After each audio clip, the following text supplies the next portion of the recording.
Hello, welcome to the June edition of the Screencastify webinar series. This month, we are really excited about the topic because we're going to talk about ways in which you can engage parents.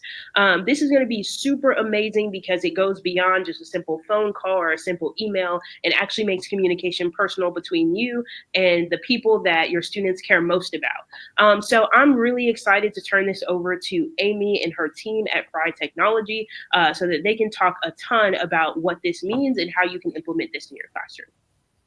Oh, cool. Thanks for having us again, Neff. We're so excited to be here. So I want to ask you guys something. So Jessica is on with me today, and I think Brooke is going to be joining too. There's Brooke. And I want to ask you guys something. You guys were both teachers, and I was too. Why is parent communication so important? Like, what can you get as a teacher? What is your incentive as a teacher to do parent communication? Well, I always looked at parent communication. I tried to always look at it as a bank. You know, if I have trouble with a student, I don't want my first communication with parents to be the negative stuff. So I would really try to put in the work at the beginning of the year or the beginning of the semester to put in positive feedback with parents, connect with them, let them know who I was, what I was looking for from their kiddos. And I felt like when I did that, the instances down the line that needed to have some corrective conversation were a little bit easier for me and the parent. They were a little bit more receptive and I was a little bit less nervous, and it really went a long way to kind of smooth that path out. Yeah, I experienced the same thing. So, Brooke, you have a lot of years experience teaching elementary school, and Jessica and I both she taught junior high, I taught high school. Is it the same in the elementary classroom? Yeah, absolutely. I think with our teachers, we always have to, our teachers and our parents, we have to look at us as a team. And so just from the very beginning, from the first day that they come in with all their school supplies and want to see your classroom and put things down, like that first impression is very important. And you want them to know that you're going to take care of them just as well as they do when they're there in the classroom, and that it's an open line of communication every day, and that they're going to hear from me on a weekly basis to know what's going on. And just that team rapport with the parent will really help continue everything you do for the whole year. Yeah, I agree. I know that in years when I took the time at the beginning of the school year to do positive communication with home, my whole year went better. Like it was just absolutely worth it. I remember one year a friend of mine had been to a training, and she got this idea, this strategy to send postcards home, and each student's parents got a postcard, and it was some sort of a positive comment about their child. It could be anything. It just needed to be positive and specific. And I tried that with my kids. And I remember this one kid came up to me and said, he was a junior in high school, and he said, "Miss Mayer, that is the first time that any teacher has ever contacted my parents with anything positive to say about me. And my dad took that postcard to work, and he showed it to all of the guys who work with him." Yeah, it was really on a Monday morning. Yeah. You know that kid, Jessica, because he was in class with you. I'll have to tell you who that is later. Well, you know what else, Amy? When you're doing communication at the beginning of the year, sometimes it's hard to get in touch with parents via phone. And you and I worked in Brooke too. We worked in areas of poverty, and so a lot of times the phone numbers we had didn't work. And so the parents would only get communication from us in a written mode, whether it was a letter we sent home or a progress report or something. And sometimes tone doesn't translate very well on that. And I really had wished back in the day that I had some sort of strategy that I could have used to kind of infuse my voice a little bit better into the communication. And I think what we're going to talk about today with Screencastify really, it would have solved that problem. Yeah, I totally agree. I mean, I wish I would have had this tool as a teacher because, as powerful as those postcards were, a video saying, your kid is so funny, like he cracks us up in class all the time. And it's a video saying that about someone's child. I mean, I think it would be precious to parents, and that's a lot of deposits into that bank that you can draw out of later, because he may be so funny in class and it might not be at the appropriate time later on. Right. So yeah, we might need to draw back on that a little bit later on. So, so can we spend just a couple of minutes talking about what kind of communications we can do with Screencastify. And then we're going to flip over and we're going to talk about some strategies to make this easy and manageable for you as a teacher, including we're going to be providing you a fully made template that you will be able to get into your Google Drive. It will be your copy and you can do whatever you want to with it. And we want to show you a strategy for communicating with parents in a completely easy way. Kids are going to really do the work, and then you're just going to be teaching parents how to access these communications. But y'all, I mean, all of us now at this point have worked with teachers and sometimes through uncomfortable situations. So when would you tell teachers it's a good idea to use Screencastify as a video communication tool? And when would a phone call or face-to-face meeting be a better avenue? Well, I'm just thinking about some communication in the elementary classroom that I think would have really been helpful with Screencastify. And every year, my class would take a field trip. And we would go to different places all over our town and learn about the heritage. And I would have so many questions from our parents who were like, I just don't, where are y'all going? What are y'all doing? And, I would try to put it out on paper exactly what was going to happen and exactly what the day was. But I just think it would be really fun if I had something like Screencastify to maybe tell them all the details. I could have put a presentation together and shown it with my screen and shown them like the places we're going to go, exactly the bus route that the bus is going to take, what park we're really eating at. If they didn't see it before, they knew exactly where we were. And I think it just would ease some of those conversations. And I think the same thing for maybe some of our after school programs that we had, and just more information without it being just in a short paragraph form on a piece of paper. I think could just go a long way. Well, and you think parents may have seen that text and just gone, no, I don't have time for this? Yeah, Right. I'm not reading that. Yeah. Well, and also, sorry, go ahead, Jen. No, that's okay. I was just saying that's a great idea. That's more general usage. I think probably you would want to stay away from, I taught middle school, and I would say that a majority kids in middle school, they're testing the boundaries a lot. So I often had to call home and talk with parents about behavior issues. And I think that would not be the very best way to communicate with parents with Screencastify.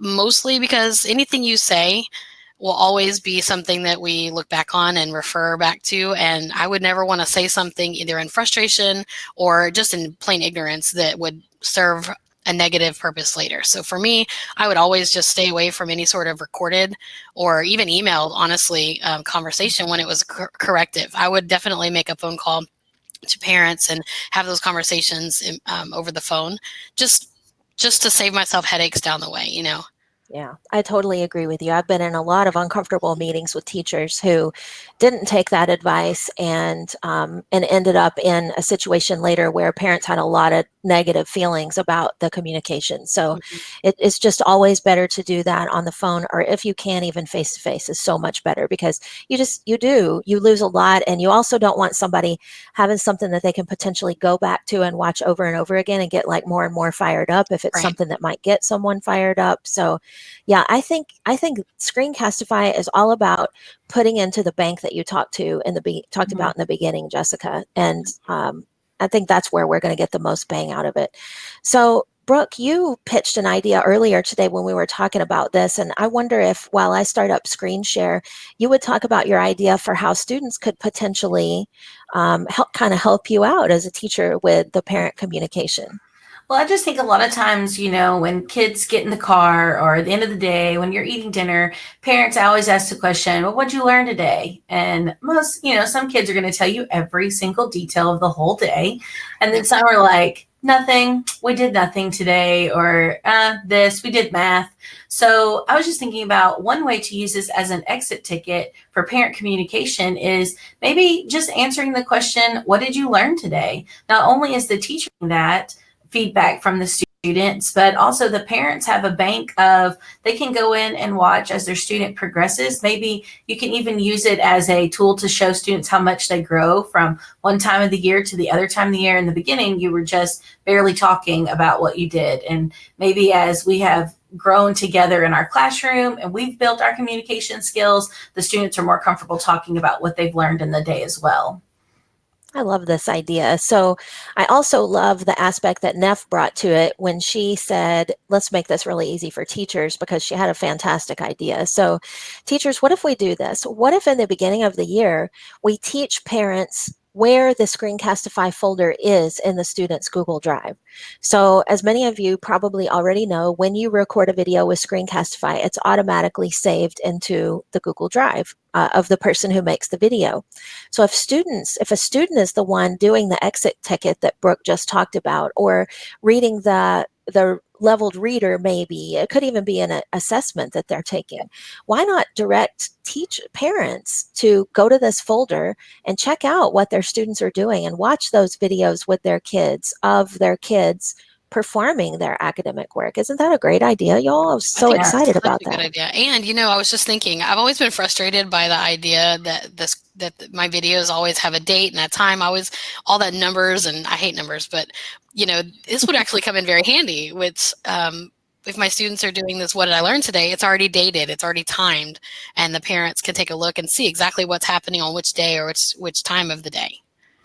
Yeah, that's a really cool idea.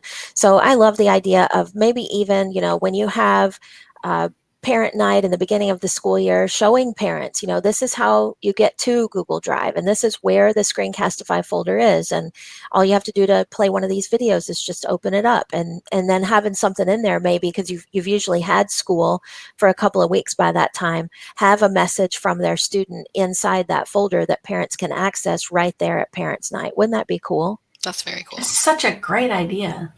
It really is. It really is. I like this even for secondary. I would have done this with high school even. Yeah. And I think that this would be another thing in the bank. I mean, even though it's not you in the video, you are directing children to create this, and it's associated with your classroom. And I really love that idea.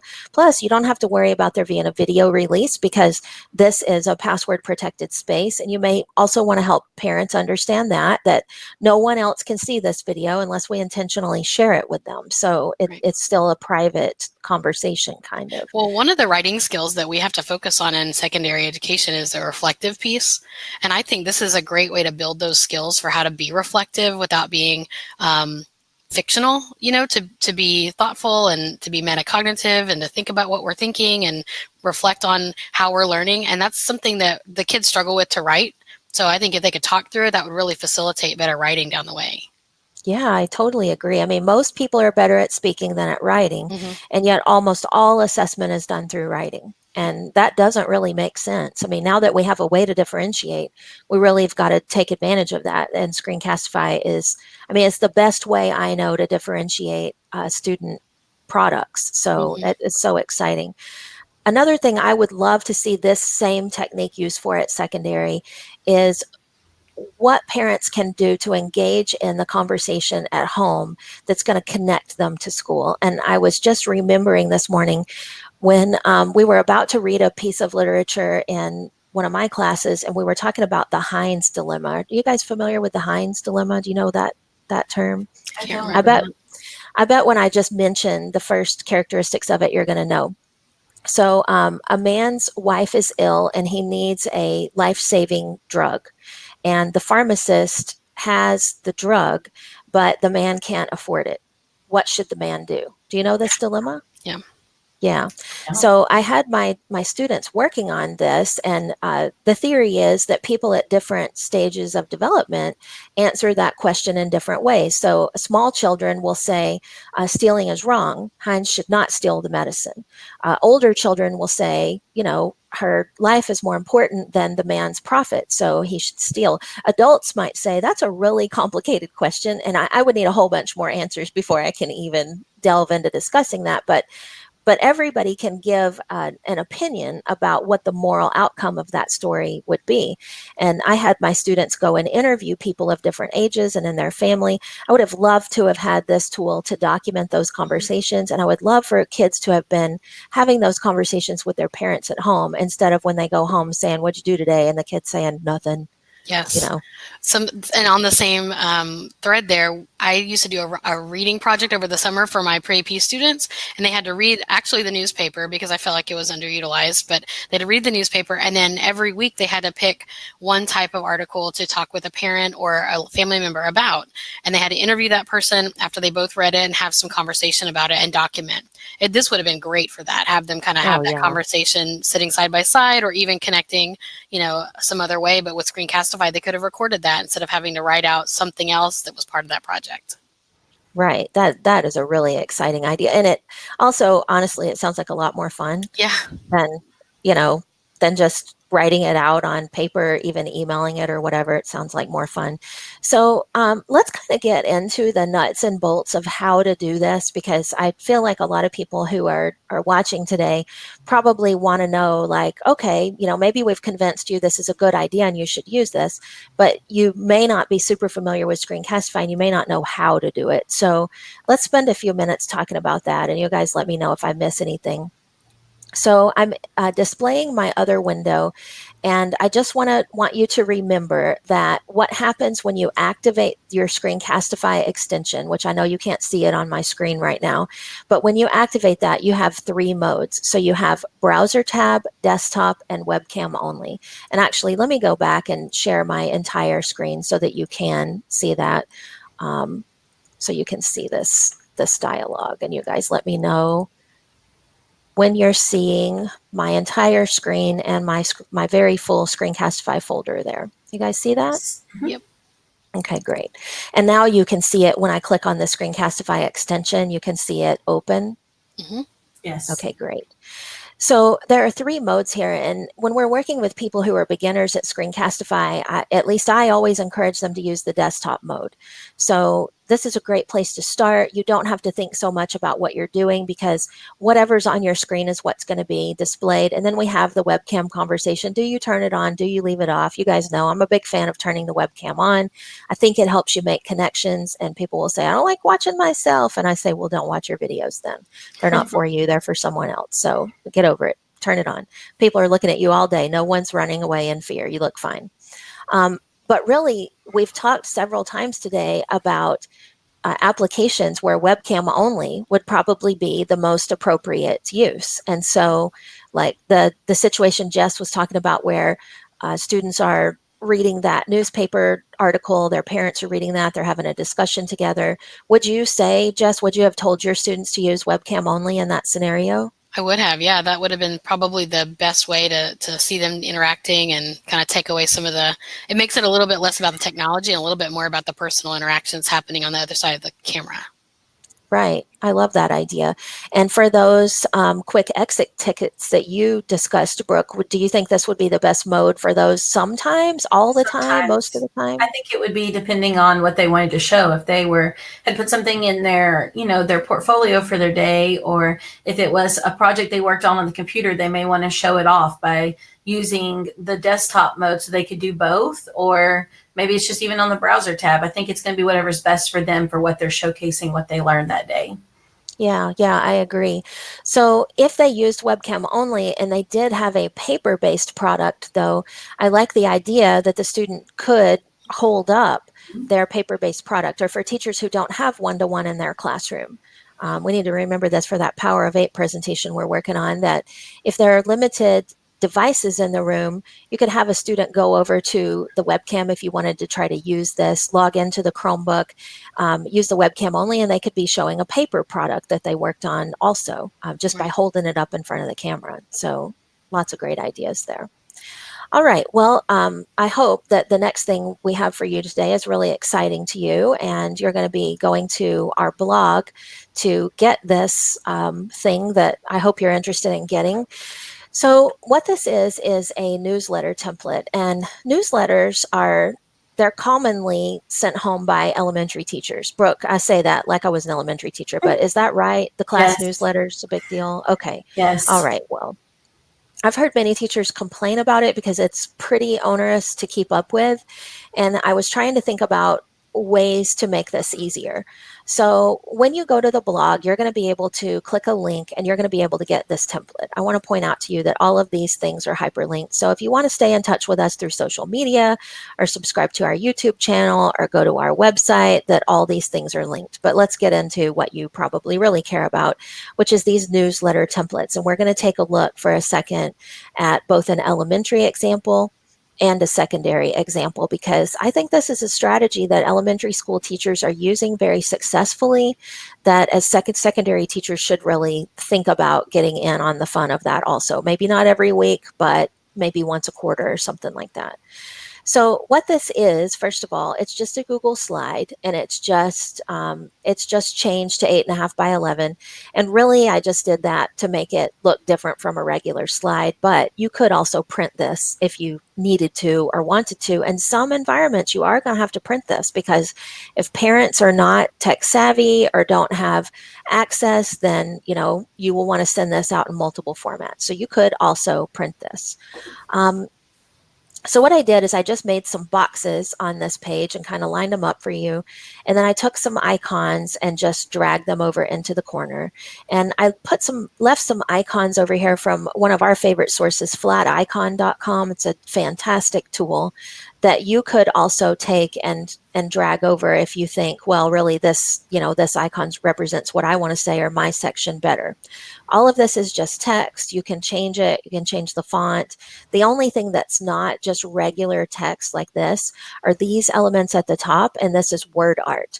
So if you do want to change this, all you have to do is just double click and type your new word there, and then click off of it, and it will change into your new word, and you can size it with your corners like a picture.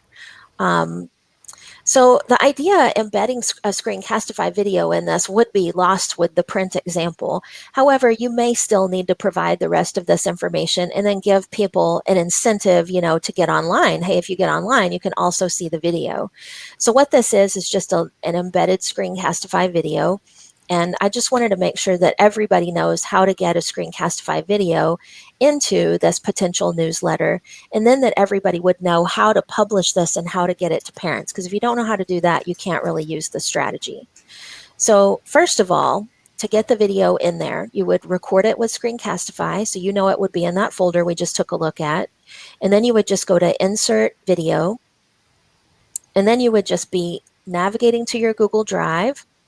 And it's only going to show you videos that you can put in here. So you're going to see, if you just made this video, which I did, you're going to see it appear right at the top, and you can go ahead and select it, and it will just move right into your newsletter. So I'm going to take this version of the video now, and I'm going to size it and freeze frame pick ever. I know.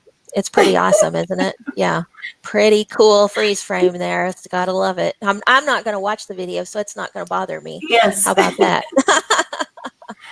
So once you've got your Screencastify video in there and you've filled in all your text, what do you guys think? What is the best way going to be to get this to parents? Or how do I start getting this to parents?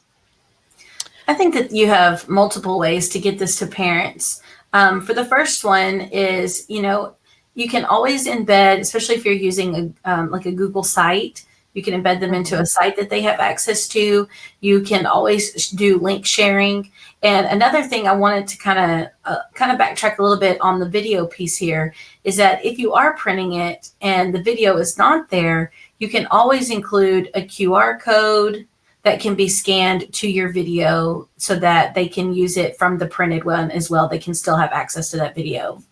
Yeah, that's a great idea. Yes, I love that. You also, go ahead. No, you go, Jess. Well, I was just thinking, this is the newsletter for May 20th, but if I'm using this template, I could just duplicate this slide every single time, and then the parents have access to the last newsletter, last week's newsletter, the week before that's newsletter. So there's always like a builded list of all of our previous newsletters. If they just want to have access. Great idea. Yeah, and just along the lines with that, you have to think about, especially in Google Slides, that every slide has its own ID number. So if you share the link to that slide for the week, it will direct them directly to that slide for that week or that month, but they would still see in that same slide deck the previous months as well. That's a great point. So you guys didn't talk about sharing permissions yet.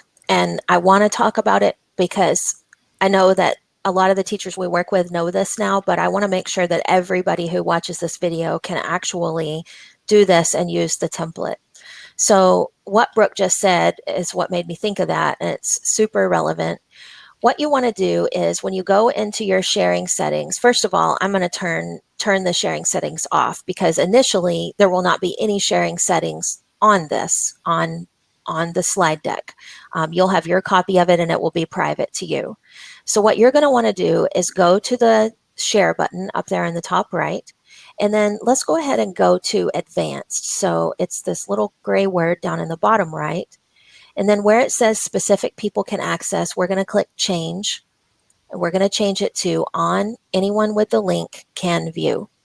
And then we'll click save and done. And now let's take a look at what Brooke is talking about. So Brooke, what you're saying then is if I wanted to give people a URL that would go directly to this slide, that I can use this URL that's in my Omnibox right now to do that. Is that right? Correct. And when Okay, they that's open pretty up cool. that link, when you send them that link, that's going to take them directly to that slide in that slide deck, not the first slide in the slide deck, because each slide has its Wow. very own unique ID code. That is a super great idea. I didn't even think about how that could impact this process. So if you combine Jessica's idea and maybe you use the elementary template, and each week you're going to hit duplicate slide from the last week, and then you're just going to modify this duplicated slide to match your purpose, then you would have a whole year's worth of newsletters there. And for the week, you could send out the link to the specific slide or the specific newsletter that you want parents to go to. Yes. Did I explain that well? Yes. Mm-hmm. Yes. Okay. Now, I will Okay, say that cool. the only caveat there is that when you send out the way that we're talking about sending it out, they're going to see all those icons on the side. They're going to see any sort of like extra information. And they're also going to see that little navigation bar on the left side where you see all the slides. So if you don't like that look, or if you want it to be a little bit more polished, you might consider publishing it online, which I think Yeah, that kind of looks a little bit more published or polished. I agree. Yeah, it's more polished. And really, since we have all this stuff over here, if you were going to use that strategy we just discussed, you would want to get rid of all of these icons on the side, because those are just over there for you to use. They're not really for public view. Right. So let's take a look at what Jessica just said and how you would use that and what that would look like. So with that strategy, having a more polished product, you would go to File, Publish to the Web, and then you would get this web address, and this is the web address that you would want to send to parents in an email, or link in a website, or link your QR code to. And let's go take a look at it and see what it would look like to the outside world. So like Jess said, in the other way, they wouldn't be able to change it, but they would see all that stuff. If you use this view, what they get is a black background around the slide, and they only see the part of it that you want them to see. Now, Brooke, not to put you on the spot, but could I still take this link up here and link to the specific page of it that I wanted parents to go to? Yes, because the ID number, if you'll notice in your URL, the ID number is changing with each slide. So as you navigate to the next slide, that ID number is going to change, meaning it's its own specific URL.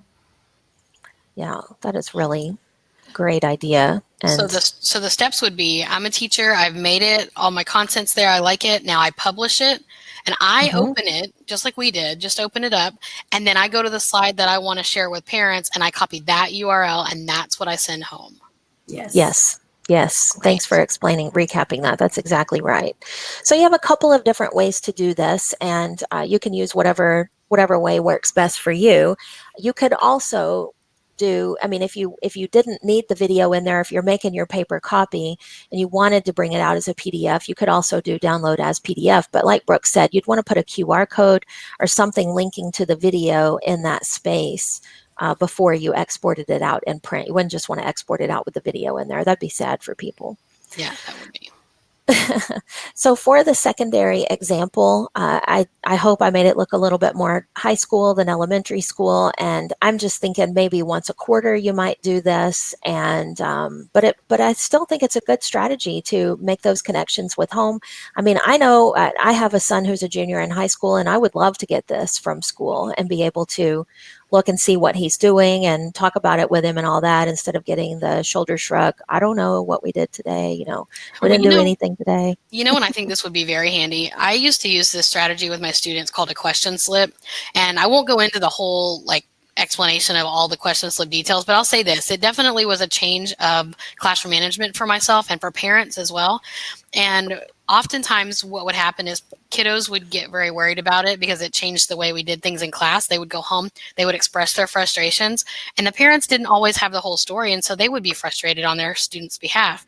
If I was doing something like that, making a big change to our classroom strategy or our grading policy or anything, what we'd be doing, that would be a great opportunity for me to make an explanatory video and send that home for parents. Like, hey, we're going to be doing this thing for the next 9 weeks called question slips, and here's how it works, and here's the intended outcome. And if you have any questions, feel free to reach out and all that good stuff. But I think that parents may have taken that change a little easier looking back in time, and that would have definitely made they would have trusted me a little bit more with that change, and that they may have helped me hold their students a little bit more accountable for that change. Yeah, that's a great idea. Mm-hmm. If you want to learn more about that question slip that Jessica recommended, there is an article on our blog, which we'll go ahead and link to that in the blog entry that's going to come out at the end of this video, where you're going to get that template from, because don't you think, Jessica, it's a strategy every teacher should know about? Oh, absolutely. It changed the way I did everything in the classroom. If you want to not be driven crazy by 10 billion questions and help your students become more self-reliant, then you should definitely go and check that out. Absolutely. So can you all think of any nuts or bolts of any of this that we did not cover that would keep a teacher from implementing this process? I would say the only thing is that Screencastify videos, when you first record them, they are by default, like everything else in your Google Drive, they're going to be private. So if you're using Screencastify to record messages or go over things on your screen, you just want to make sure, the best way I suggest is to make that Screencastify folder, share that out so that it's anybody with the link can view. That way, anything you link to or embed from that Screencastify folder will be visible to other people. That is a really That is the really number great one thing point that I think that frustrates, just even when people are sending us in trainings and talking to us, it's like, hey, make that folder, anyone with the link, so you never have to think about it again. Like, problem solved forever. So let's take a look at what that looks like real quick. Are you all able to see the dialogue on my screen? Yes. Okay. All right. So what you would want to do then is navigate to that folder, right click it, and go to share. And then you're going to go to advanced, and where it says specific people can access again, you're going to click change. And I know I'm going fast, but our time's almost up. And also you can rewind, so you can make it go whatever speed you want to. And then on anyone with the link can view only and save. And when you do that, then when you send a link to a video to someone or you put it in your newsletter, then people are going to be able to see that video, and you won't have that sad little, sorry, this can't be displayed thing, which you definitely do not want when you're trying this. If you want to test out your newsletter and make sure that it works, you can copy that link and open an incognito window. So you would go to your 3 dots in the top right-hand corner of your browser and then new incognito window, and then paste that link in there, and that will show you what it looks like to the outside world so that you make sure that all of your settings are correct. That's a great idea. Great. All right. Well, Neff, did you have any final questions for us? Is there anything that you think that we missed, or anything you'd like to add? If we've still got Neff there. I think maybe there she is. Hey, Neff.